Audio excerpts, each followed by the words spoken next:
Hello everyone, स्वागत है आपका मेरे यूट्यूब चैनल में। आज मैं इस वीडियो में शरारा की कटिंग और स्टिचिंग बताने वाली हूँ। इस कुर्ती का वीडियो मैंने पहले ही अपलोड कर दिया है, मैं डिस्क्रिप्शन बॉक्स में और वीडियो के एंड में उसका लिंक दे दूँगी, तो आप प्लीज़ उसको जाकर ज़रूर देखिएगा। तो चलिए इसकी कटिंग शुरू करते हैं।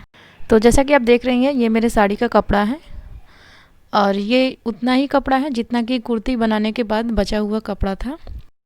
और ये जो अस्तर का कपड़ा है, ये भी कुर्ती की कटिंग करने के बाद जो बचा हुआ कपड़ा था उतना ही है, उसी को मैं इस सलवार में लगाऊंगी। तो चलिए शरारा की कटिंग शुरू करते हैं। ये देखिए कपड़ा मेरा डबल लेयर में है और उसको मैंने इस प्रकार से फिर से फोल्ड कर दिया है। फोल्ड करने से ये 4 लेयर में हो गया है। फोल्ड करने के बाद जो फोल्ड वाला साइड है वो हम अपनी तरफ रखेंगे। सबसे पहले हम ऊपर से 2.5 इंच की दूरी पर इस प्रकार से हमें मार्क करना है, 2.5 इंच की दूरी पर। मार्क करने के बाद ये देखिए ये इस प्रकार से फोल्ड हो जाएगा, जिससे कि 2 इंच का हमारा बेल्ट तैयार होगा, जहाँ पे हम इलास्टिक लगाएंगे। मार्क करने के बाद यहाँ पे लाइन बना देना है। लाइन बनाने के बाद हम आसन की मार्किंग करेंगे। तो नॉर्मली हमारा आसन 12 इंच की दूरी पर होता है, तो मैं यहाँ पे 12 इंच की दूरी पर मैंने मार्क कर दिया है। मार्क करने के बाद यहाँ पे हिप राउंड की मार्किंग करेंगे। तो हिप राउंड है 36 इंच। 36 इंच का चौथा हिस्सा लेंगे, प्लस उसमें मैंने 2.5 इंच ऐड किया है। तो यहाँ पे मैं इस प्रकार से मैंने आसन के साइड में मार्क कर दिया है 11.5 इंच पे। 11.5 इंच की दूरी पर मार्क हूँ आसन के लिए, और ऊपर भी मैं यहाँ पे 11.5 इंच पे मार्क कर रही हूँ। मार्क करने के बाद दोनों लाइन को, दोनों मार्क को हमें इस प्रकार से मिला देना है।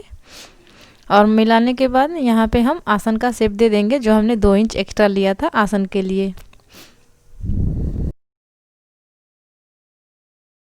यहाँ ऊपर बेल्ट में भी हम इसकी सीधी लाइन बना देंगे। तो अब हम शरारा के लेंथ की मार्किंग करेंगे। तो जहाँ से भी आपको शरारा का घेर चाहिए, हम उतनी दूरी तक पैर की लेंथ ले लेते हैं। तो मैं यहाँ पे 20 इंच की दूरी पर मार्क कर रही हूँ। तो कमर की जो हमने लाइन बनाई है, उस लाइन से हमें 20 इंच की दूरी पर, यानी कि 20 इंच की दूरी पर इस प्रकार से मार्क कर देना है। उसके बाद हम यहीं पे पैर की गोलाई का भी लेंथ लेंगे। तो मेरे मेजरमेंट में आया है 16 इंच। 16 इंच का हाफ लेंगे 8 इंच, और आधा इंच मैं यहाँ पे स्टिचिंग मार्जिन ले रही हूँ। तो इस प्रकार से मैंने 8.5 इंच की दूरी पर मार्क कर देंगे। और इस साइड से भी हम लेंथ की मार्किंग कर लेंगे, जिससे कि हमारी लंबाई एक बराबर हो। तो मैंने यहाँ पे शरारे के लिए मार्किंग कर ली है। मार्किंग करने के बाद इसको इस तरीके से हमें मिला देना है। इस तरीके से मिलाने के बाद हम आसन से भी मिला देंगे, और मिलाने के बाद इसको हम कट कर देंगे। तो इस प्रकार से देखिए मैंने इसको कट कर दिया है। कट करने के बाद यहाँ पे मेरा 2 पार्ट में कपड़ा कम है, तो वहाँ पे मैं इस प्रकार से एक्स्ट्रा कपड़ा ऐड कर रही हूँ। आधा इंच कपड़े के ऊपर चढ़ा करके मैंने इसको कट किया है, जिससे कि स्टिच करने से ये बराबर से आ जाए। अस्तर की कटिंग करने के बाद हम मेन फैब्रिक की कटिंग करेंगे। तो सबसे पहले यहाँ पे देखिए मैंने कपड़े को डबल लेयर में फोल्ड कर लिया है। फोल्ड करने के बाद इसको एक बार और फोल्ड कर दिया है। इस तरह से ये 4 लेयर में फोल्ड हो गया है। इसके ऊपर से हम अस्तर का कपड़ा इस तरीके से रख देंगे। इसको अच्छे से हम सेट कर देंगे, और उसके बाद इसको भी हम कट कर देंगे। तो जैसा कि आप देख रही हैं, मैंने ऊपर कमर के लिए आंचल के कपड़े का यूज किया है। मैंने आंचल के कपड़े का यूज इसलिए किया है ताकि नीचे का जो हम शरारा के लिए घेर बनाएंगे उसका प्रिंट एक बराबर से आए, जिससे कि उसका लुक अच्छे से आ जाए। इस प्रकार से कट करने के बाद यहाँ पे जॉइंट है, तो इसको भी मैं कट करके अलग कर दे रही हूँ, जिससे कि ये मेरा 2 पार्ट में तैयार हो जाएगा। तो इसका जो नीचे का लेंथ है उसको मैं देख लेती हूँ, क्योंकि इसके लेंथ के अनुसार ही हम नीचे के घेर के लिए उसकी लेंथ हम लेंगे। तो उससे लेंथ हम कम से कम 2 से 3 गुना रखेंगे, जिससे कि आपका घेर अच्छे से हो जाए। इसमें का जो ये वाला पार्ट है, ये मैं नीचे घेर में लगाऊंगी। तो इसको मैंने इस तरीके से डबल लेयर में फोल्ड कर दिया है। अब हम शरारा की टोटल लंबाई लेंगे। तो 20 इंच मेरा ऊपर है, और नीचे मैं यहाँ पे 18 इंच रखूँगी, और 1 इंच मैं यहाँ पे एक्स्ट्रा लूँगी स्टिचिंग के लिए। और इस तरीके से घेर के लिए मैं यहाँ पे देखिए ये 3 गुना मेरा कपड़ा है, तो मैंने 3 गुना लिया है, और 19 इंच की दूरी पर इस प्रकार से मैं कट कर दूँगी।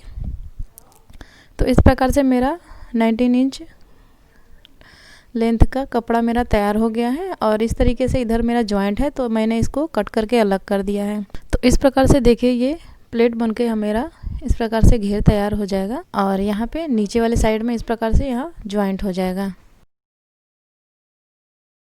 तो चलिए अब हम इसकी स्टिचिंग शुरू करते हैं। तो सबसे पहले यहाँ पे ये देखिए जो मेरा वाइट वाला अस्तर का कपड़ा था, यहाँ पे मेरा कपड़ा कम था, तो मैं यहाँ पे सबसे पहले इसको रख करके इस तरीके से स्टिच कर लेती हूँ। तो इस प्रकार से स्टिच करने के बाद इसके ऊपर से हम एक बार और सिलाई चलाएंगे। यहाँ पे इसको इस प्रकार से कर लेंगे जिससे कि ये कपड़ा अच्छे से बैठ जाए। और उसके बाद अगर आपका एक्स्ट्रा कपड़ा है तो उसको आप कट करके निकाल लें।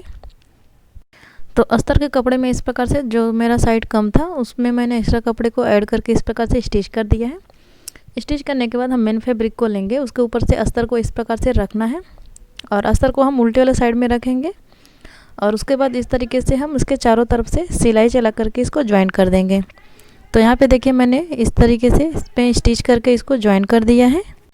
अस्तर के कपड़े को ज्वाइन करने के बाद जो हमने नीचे के घेर के लिए कपड़े को कट किया है उसको हमें लेना है। उसके बाद कपड़े के हमें इस किनारे को फोल्ड करके स्टिच कर लेना है जो हमारे नीचे के साइड में आएगा।